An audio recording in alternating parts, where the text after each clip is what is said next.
awesome to be here with you today. My name is David Kaylor, and I am one of the Limitless Pathfinders.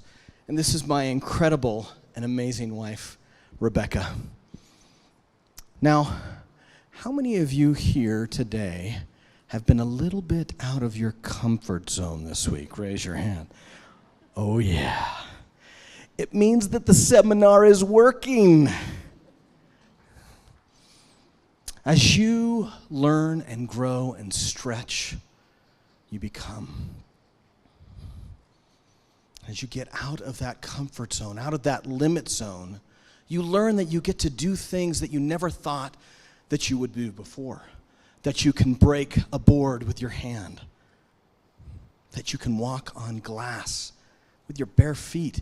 That you can get over the wall.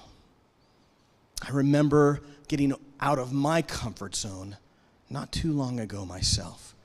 And that's why I'm a Pathfinder today, because I have traveled down the road that you all are traveling right now. Now, our story is not unlike many of yours. It begins about 20 years ago. Back then, I was a little younger, a little blonder, and a little less robust. But when I was in college, I had big dreams. I knew that I could do anything that I wanted. And so I was on the fast track to a great high-tech career, and I thought it was about time that I go get myself a wife. And you see, back then, there was nothing that could stop me. In fact, I probably thought I was invincible, that I was a superhero. And this was before the Marvel movies came out. And back then, the superhero that I resonated most with was Batman. Oh, yeah. The gadgets, the tools, the gear. And how about that nighttime voice? Rachel! Only I wasn't interested in Rachel. It was Rebekah. Rebekah, I'm going to woo you and make you my wife with the skills that I learned on the mountain. Yeah. But Batman wasn't my only muse. Oh, no. Many of my friends thought that I reminded them of the famous, the infamous Mexican luchador, Nacho Libre. Huh? Yes. And like Nacho, I enjoyed playing with puppies, volleyballs, and serving the Lord. Those were things that I'd like to do every day. Yes, indeed, you could say that I was the gatekeeper of my own destiny, and I would have my glory day under the hot sun. And to find a woman and woo her with the power and the skill and the intellect of the bat, combined with the strength and the eagle powers of the luchador, there was nothing I could not do. Okay, so I must know, how many of you right now are wishing you were a fly on the walls of my home so you could experience Batman and Nacho? I like to call him Batcho. That's right.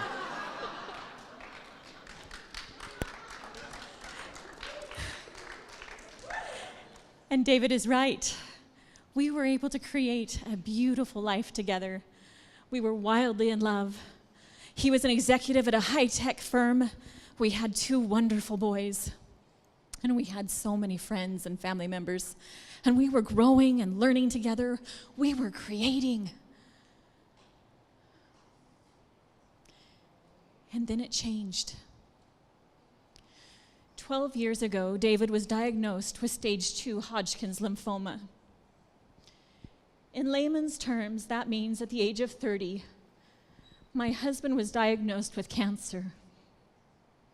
And that began a flurry of tests, surgery, research, coming up with a treatment plan that included months of chemotherapy and radiation. I was expecting our third at the time, our little girl. And she had come with a lot of extra effort. And just after a ruptured ectopic pregnancy that gave me my own feeling and brush with death. And about a month and a half into his chemotherapy treatments, David's father was diagnosed with stage 4 melanoma and passed away a short and very fast 6 weeks later. 2 weeks after his diagnosis, I was awakened by my little 5-year-old boy who came into my bedroom in the morning with his lips encrusted in dried blood. And he had black spots, dots, on the inside of his mouth, on his cheeks, and on his tongue.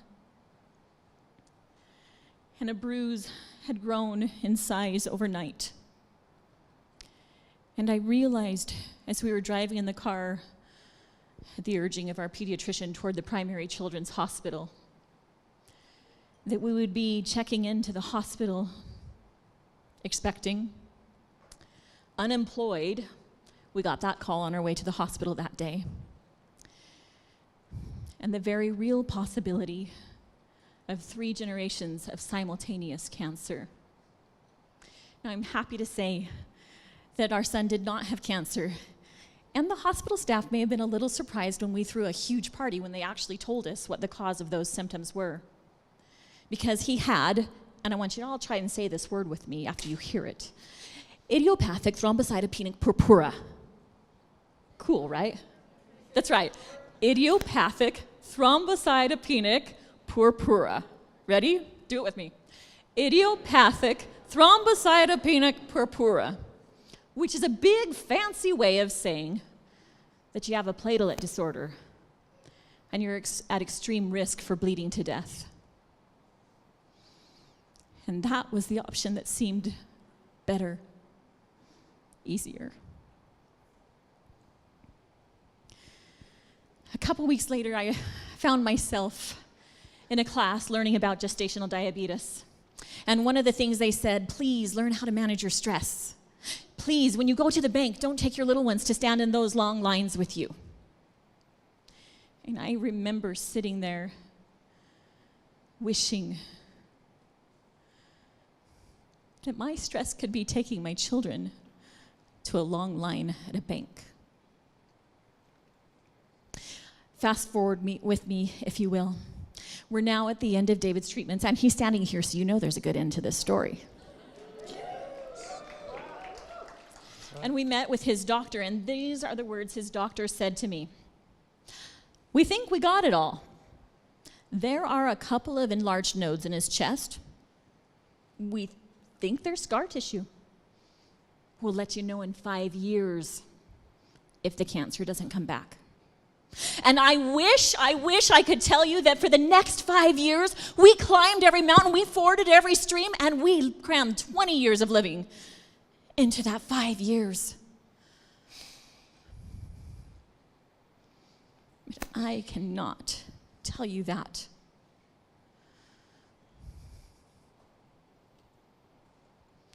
Because throughout that experience, I was busy gathering all sorts of limiting beliefs. And I want to know if this has happened to you. Whenever you've had a trial or a challenge, have you found that some of those limiting beliefs that you thought you left behind in childhood, that you thought were successfully just no longer a part of your life, they suddenly came back for a visit. And they said, oh, by the way, still here. They need to be seen, right? We need to be able to change them. And my life, I believed, was scary, was not safe. And for me, that looked like a lot of fear and overwhelm. And doing some wonderful things in my family, but shrinking an awful lot. No energy, and a lot of things not done. And one of my beliefs I had was that I was completely powerless over life's circumstances. And do you know what somebody who feels completely powerless looks for? They look for a hero, somebody to rescue them, because they know they can't do anything. or powerless. And I thought, oh, it's okay. I married Bacho, my hero. I'm okay. But what I didn't realize was David had been busy gathering and believing a lot of limiting beliefs himself. And what's a damsel in distress to do when her hero doesn't remember who he is? Well, I brought mine to Limitless. And together,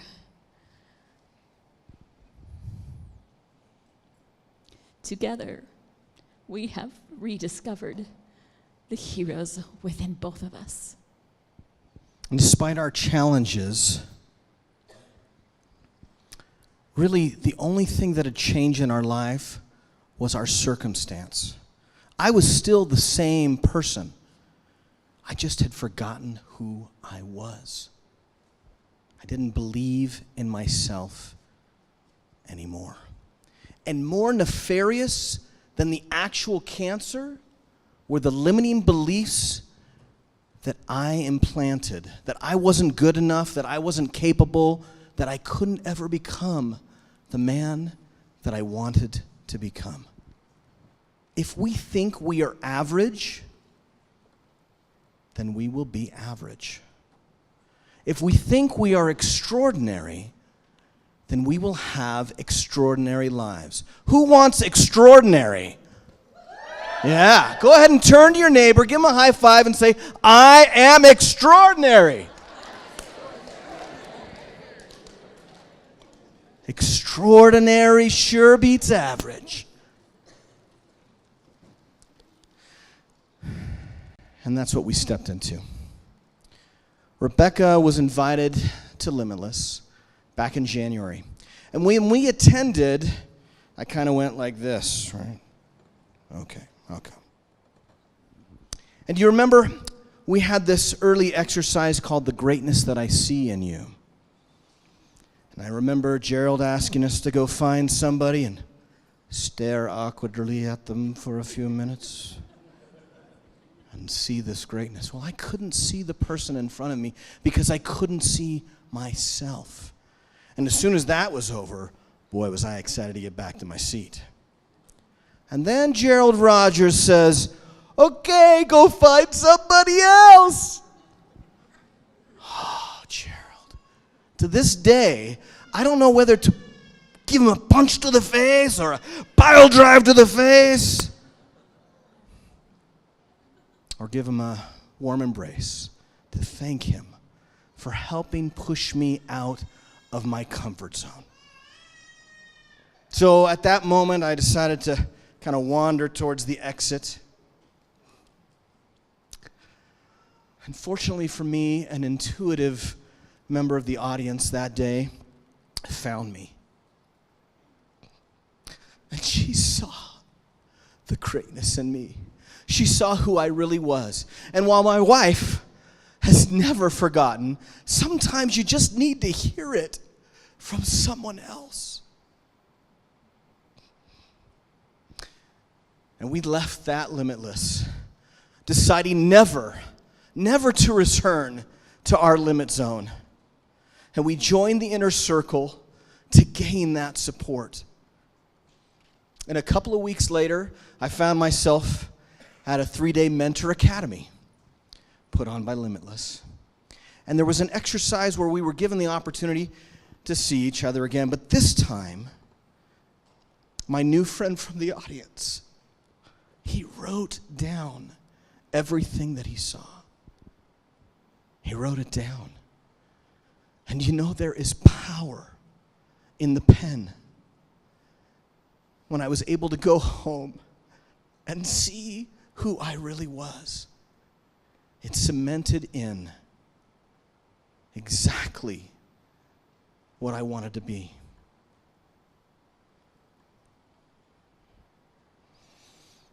I am grateful for that. I'm grateful for the opportunity to see and be seen.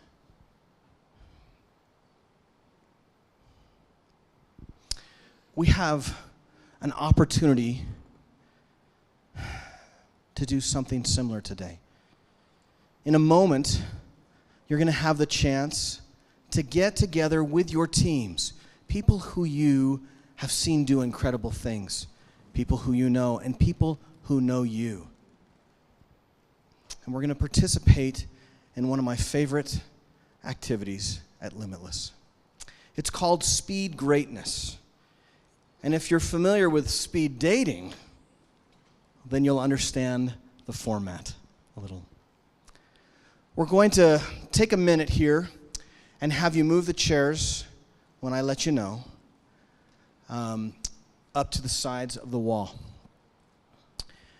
And then you'll gather together in your teams.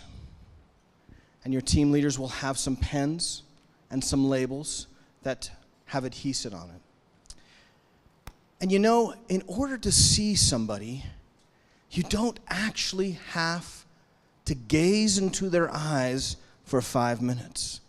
You don't have to, but it's nice.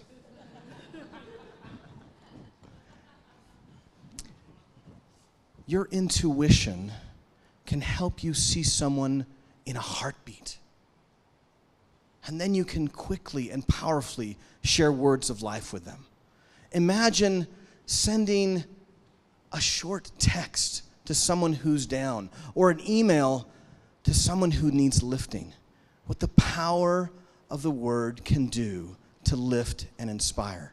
And so you'll have the opportunity to gather around in a loose circle, and you'll find a member of your team, and you'll look at them and see their greatness. That can take about 10 seconds. And when you notice them, you'll take your pen and you'll write down a word or two, or maybe a phrase that comes to your heart. And you'll go ahead and you'll take the sticker off and apply it to the shirt of the member of your team. And simultaneously, they will do it for you. They will see your greatness. And you'll continue around in your teams until you've had a chance to visit and see and share with each member of your team. This is a silent activity because your words will be spoken with the pen.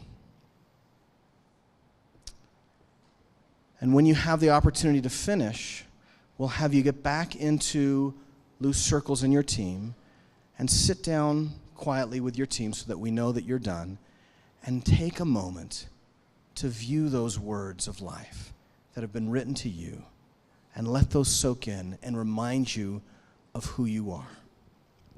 So let's go ahead and stand up, and go ahead and move your chairs off to the sides like we've done before. And then team leaders,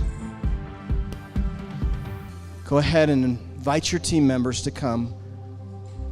Raise your banners. And we will guide you in a moment.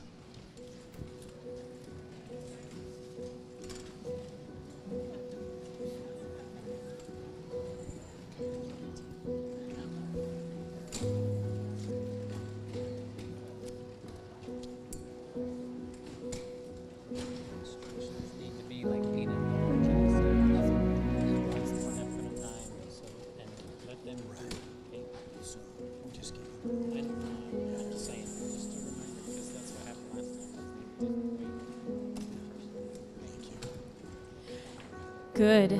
We see that you're clearing the chairs and quietly finding your teams. Remember that right now you're gathering in a loose circle within your team.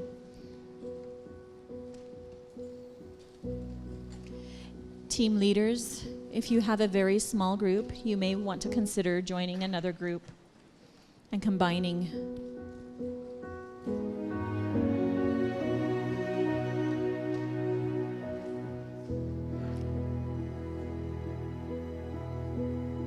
Ideally, you want to have about 10 people in every group. If you need to do some combinations, team leaders see who might be a good fit.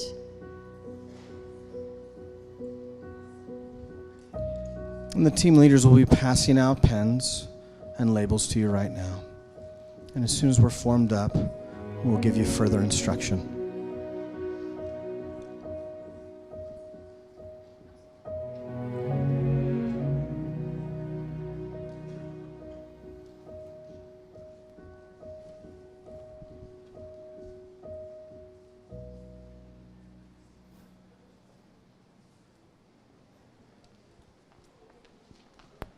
And just a reminder, if you have a small team, go ahead and find another team to combine with, so you have at least 10.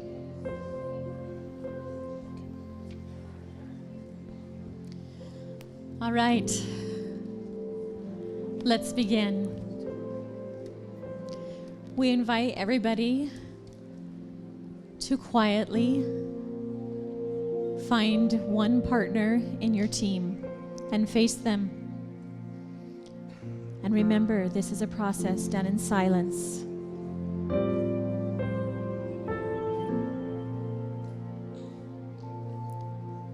And after gazing into their eyes for about 10 seconds, see them.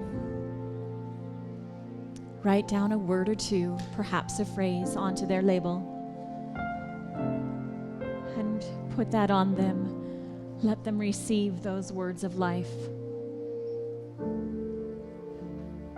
And then quietly move to another person on your team.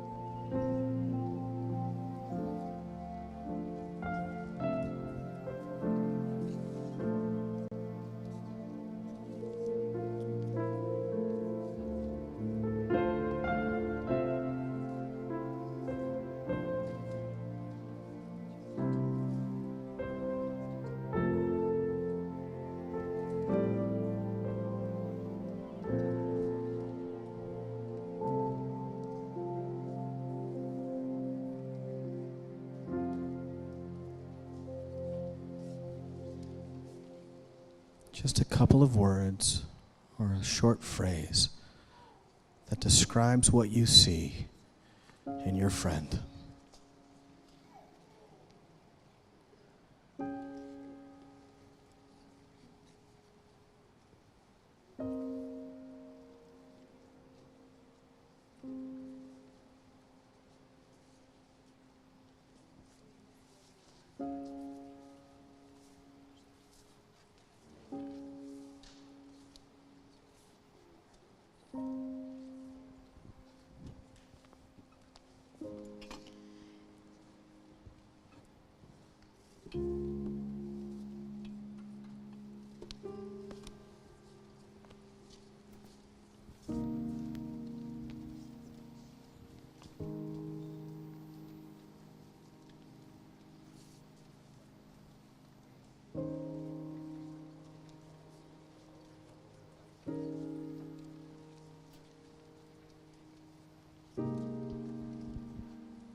What is the greatness that you see in yourself?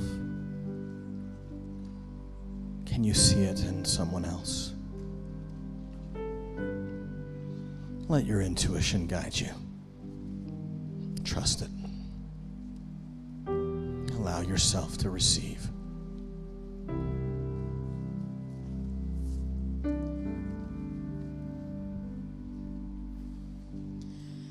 And as you finish your list of 10, take a moment to sit quietly on the floor and read your own labels. You may choose to put them in your journal or on the back of your strip of paper. Let these words fill you now and every time you see them.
Do you feel the love that grows in this room?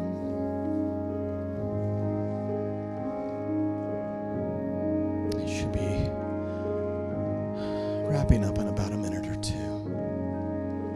Remember, when your team is done, go ahead and sit down on this comfortable floor together for a moment.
Just about one more minute.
Let me invite you to sit down in your circles with your teams for a minute.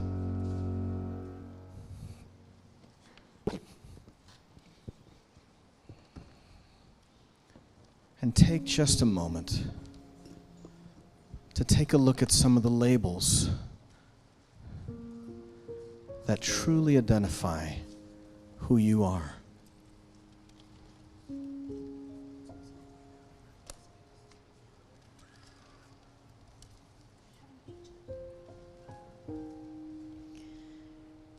These truths of who you are, this is not something new. This is not something for some future time. This is who you always have been.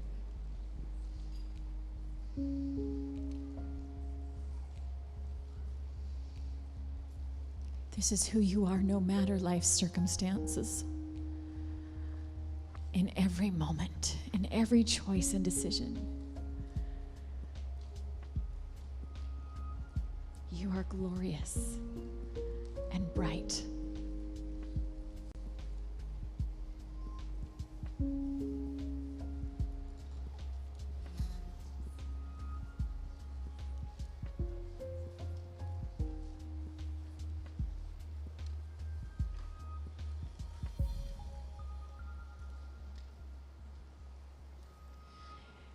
Go ahead and read your labels, and then we'll do a few audience shares.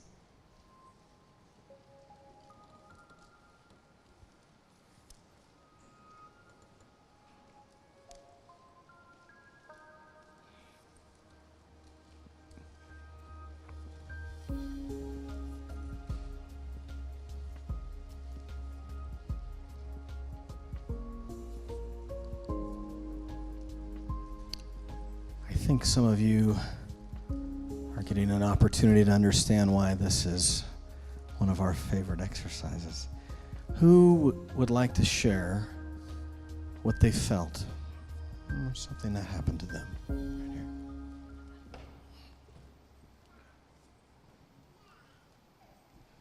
My name is Gabby. Something I noticed when I was writing things down on other people's labels, I learned a lesson that what we say about others is also true about ourselves. I noticed that I put hopeful on a lot. And it was true about the other people, but I realized it was also true about me. Something on the first day when I did the Greatness I See in You with somebody called me hopeful. And I realized that I am hopeful. And I just learned that it's such a powerful lesson that what you see in others is, you see that in others because it's true about you. And that's what I got from it. Thank you, Gabby. Let me get another share. That was easy. My name's Ariel. This is probably one of my favorite exercises for the sole purpose of being able to spread love to others, because I feel like that's my mission and my goal in life, is to share love and to spread love unconditionally to everyone around me. And it was beautiful as I had received so many that a lot of them had to do with love. And that was my favorite part, to see that my mission and my goal is coming about with being able to spread love to everyone. And I ran out of stickers, and I was like, I still have so many people that I want to share love with. It's not fair. So it was just a beautiful experience to be able to receive that love and also give it as well. Thank you, Ariel. How many of you felt like you needed more labels, that you had more people you wanted to share love with? Guess what? You can do this. That's right. Anytime. You have more labels. Go and share them today. Go and share them tomorrow. This work that we do of seeing the greatness in each other, of seeing the greatness in ourselves, it may just save our communities, our nation. It may just save the world. Thank you all.